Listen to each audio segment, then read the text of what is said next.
This is a homage beat. Fashion and self-esteem have a big impact on one another.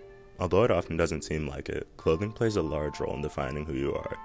It is present in everyday life, impacts how you look at yourself, and even has its role in the business world. According to The Second Skin, an interdisciplinary study of clothing by M.J. Horn, clothing can affect body image perception and functions to strengthen or weaken the body image boundary, and acts as a second skin when it comes to establishing the physical boundaries of oneself. One of clothing's biggest influencers is daily life, as it can be the difference between a good day and a bad day, and it can also make or break your confidence. It also plays a big factor when it comes to getting ready in the morning, going somewhere, or even just leaving the house. Clothing impacts daily life, and it does so in many different ways. For example, so I wake up, and the first thing I think about is, what's the weather? Okay. So I can see what am I going to wear. And then I just go through my closet and pick out my clothes.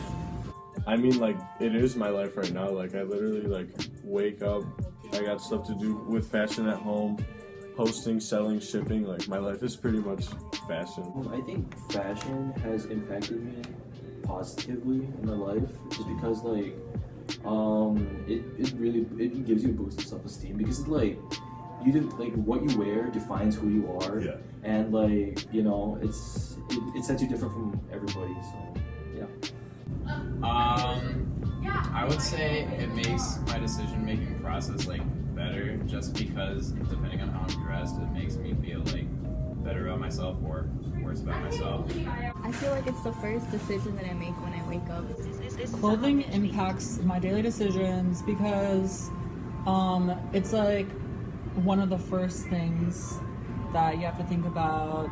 My daily decisions, I go thrifting a lot. So like when I'm hanging out with friends, like we kind of center it around going clothes shopping and like finding things that make us feel good. fashion impacts some people more than others, as they are more involved and have a life that somewhat revolves around fashion.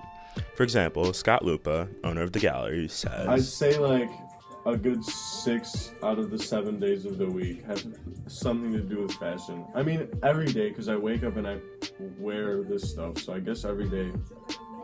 Some days more than others, but yeah, it's very much part of my life. Fashion's impact on daily life also comes in the form of inspiration. Inspiration, or inspo, is a big thing when it comes to figuring out your own personal style. Many people are influenced by social media, as well as the people around them, and it really helps them express themselves through their clothing.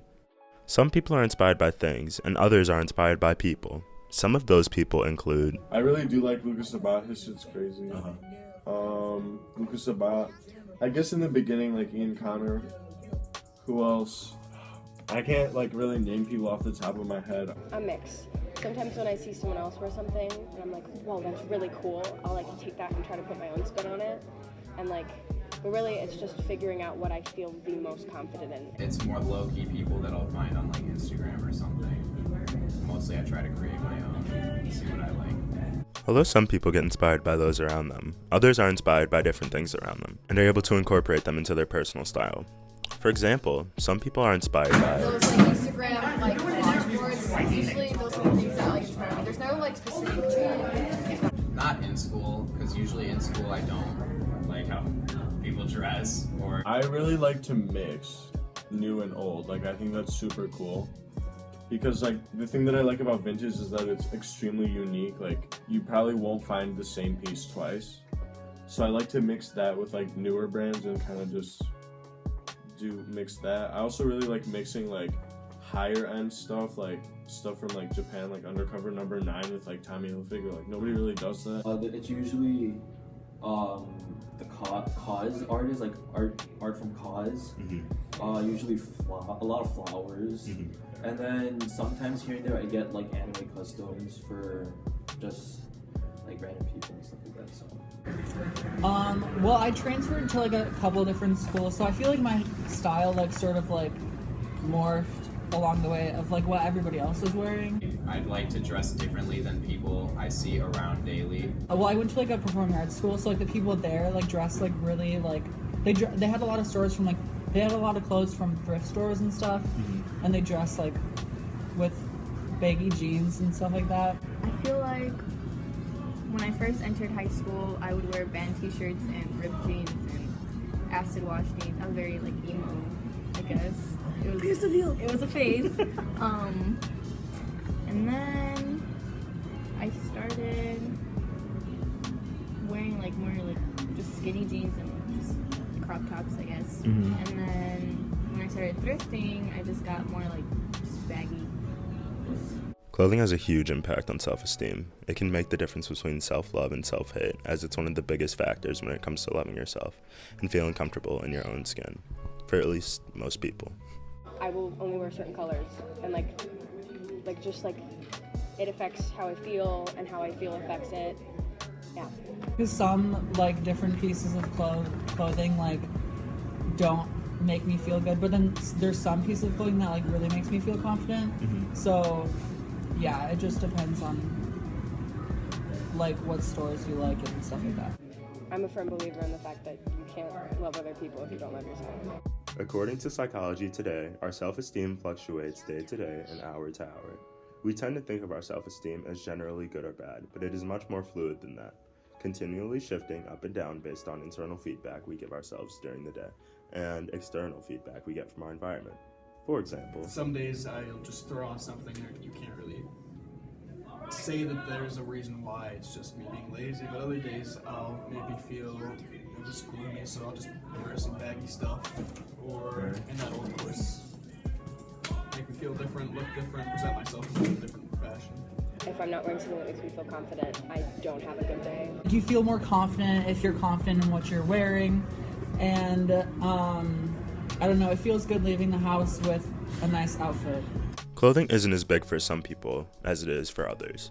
For some, it's just what they put on their body.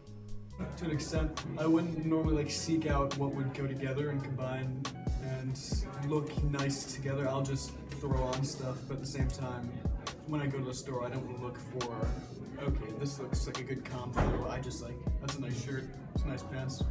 There you go. I do like wearing nice clothes, but like at the end of the day, like if I didn't have them, I don't think I'd feel that much different.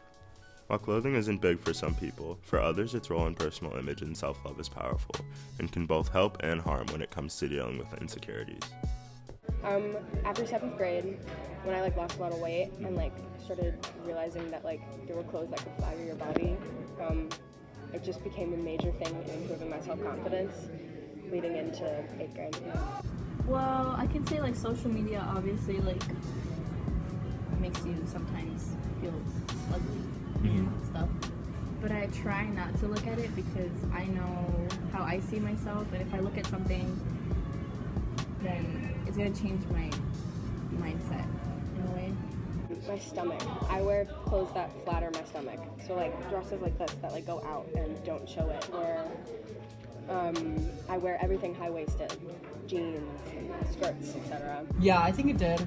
I felt like my self-esteem was like pretty good throughout all those changes, but like I realized that it wasn't like me, you know, like I was just changing my style because everybody else was wearing that. So like I found my style that I'm comfortable with now.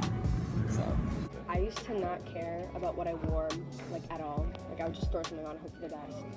Until like 5th grade, and then in 5th grade I used to like wear costumes to school because it was just fun and like I didn't care.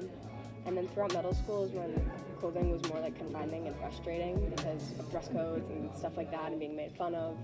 And then when I started finding things that made me feel really good about myself, like that's when I really started like getting into it. Like it's the first thing that one of the first things that people see like when they see you, so they can get like a sort of perception of who you are and what you're into just based on what you're wearing. So like I definitely say that it's like an extension of who you are and what you're into. Clothing really just defines the person that you are, and it differentiates everyone from one another.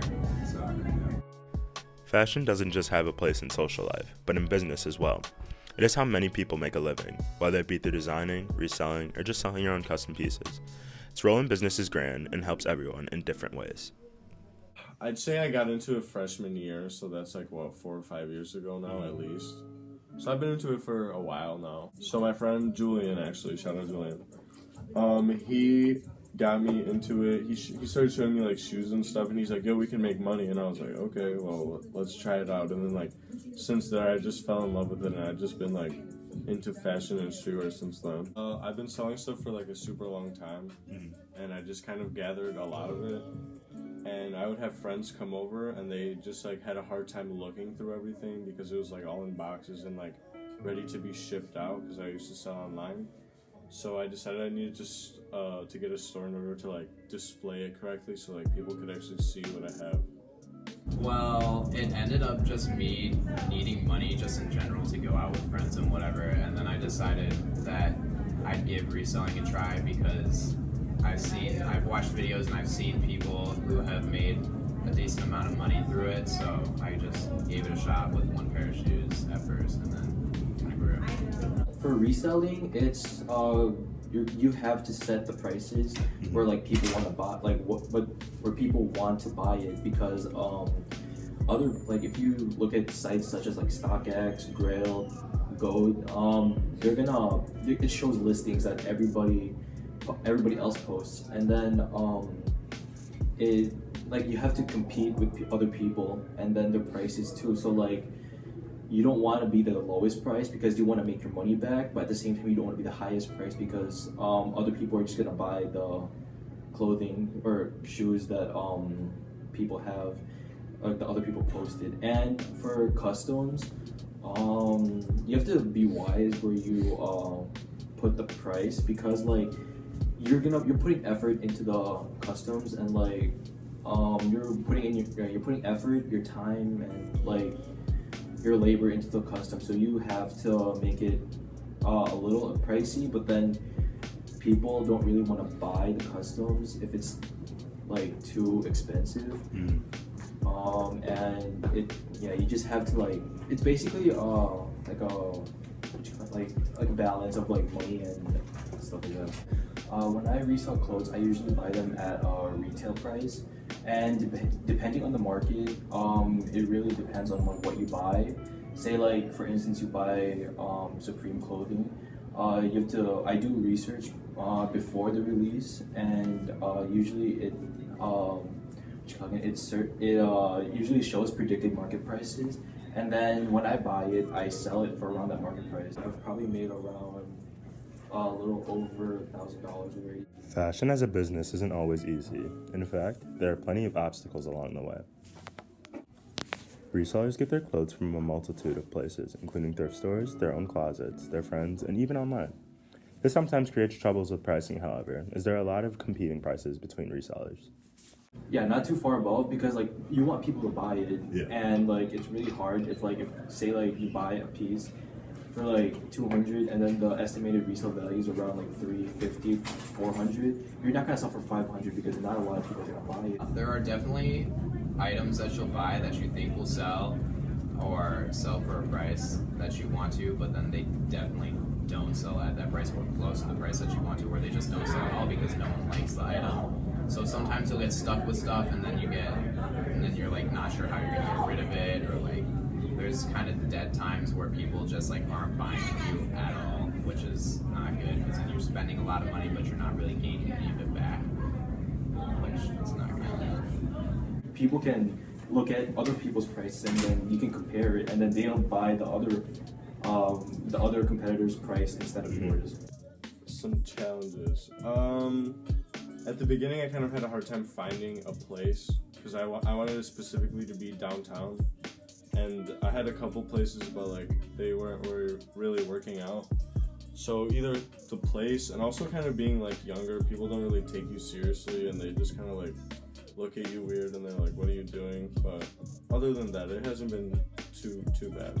I plan on growing the gallery by being more and more involved in like the community, and like just helping kids like attain and do what they want, so like creatively, and just like support creative kids in the area, and also just like trying to foster a community within the store. So yeah, well, it's very community based, I would say. Right now I'd say people are surprisingly well-rounded. I thought that it would be like quite biased towards certain brands, but honestly, like, it's been pretty well-rounded. I've been selling a little bit of everything. Not more so right now, but like a year ago, Yeezys, if you could get any Yeezys, you'd make money off those instantly.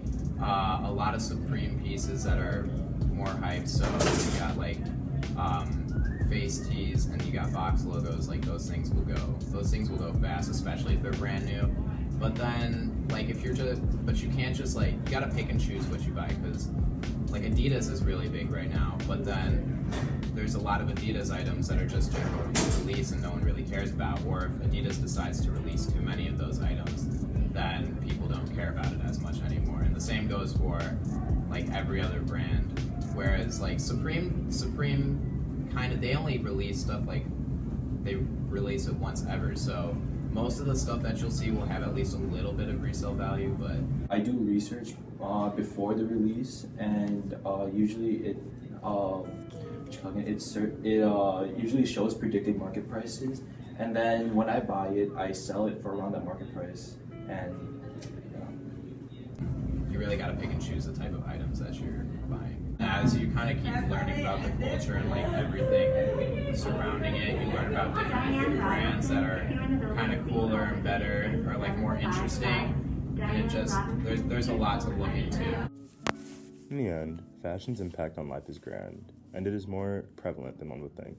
It helps make you feel more comfortable in your own skin, is one of the first decisions you make in your day, and is all around you, whether it be through social media, advertising, or stores. Fashion is impactful, and without it, no one would truly be set apart from anyone else. Although fashion impacts some people in different ways, in the end, it all achieves the same goal: to make you feel comfortable in your own body.